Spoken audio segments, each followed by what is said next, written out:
And so if we're going to be a people who live a countercultural lifestyle to what the world is preaching, if we're going to be a people that truly go the extra mile and that truly are able to turn the other cheek and that forgive 70 times 7 and be a people who are the light of the world, we might need to be spending time in the presence of God to have the power of God to do that.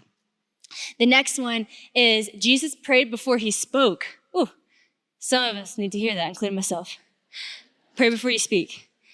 Luke 9:18, he prayed before he spoke. I love this. Just think about the humanness of this moment.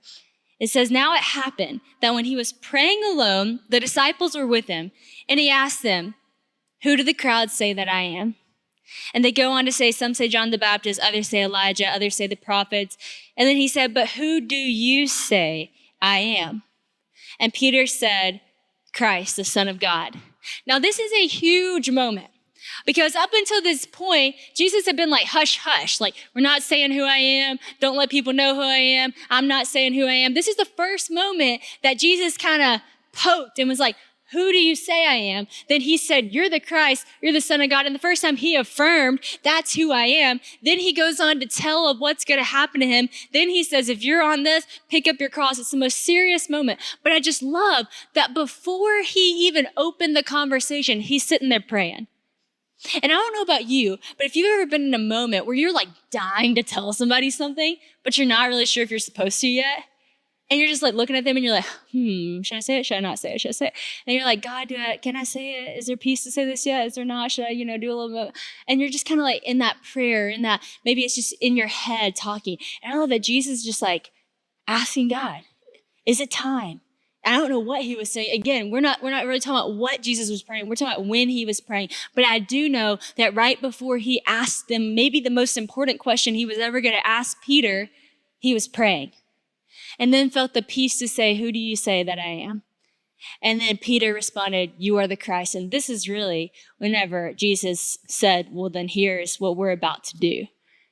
And he talks about how his kingdom is going to prevail and the gates of hell shall never be able to prevail against it because his kingdom is going to reach the entire earth. I mean, this was such a pivotal moment and he was praying before he spoke it. Luke 22:31. If you want to know how to be a good friend, right here, Luke 22:31 talks about Jesus praying for his friends. I love this so much. In 31, it says, Simon, Simon, behold, Satan demanded to have you, that he might sift you like wheat. But I have prayed for you, that your faith may not fail.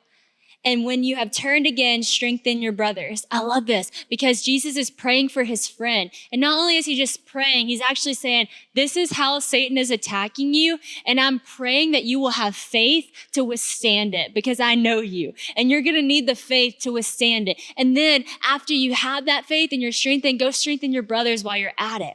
So this is a great example to us of how to pray for our friends. Know what they're going through. Know the attacks that they're walking through and pray for them that they will have the faith to withstand it. Can you imagine Jesus just being your friend praying for you? That's the coolest thing ever. Luke 23:34, he prayed forgiveness over his enemies. He's literally on a cross, criminal to the left and to the right, beaten. And he says to his Father, Father, forgive them, for they know not what they do. It takes a relationship with God to be able to, in that moment, ask for forgiveness.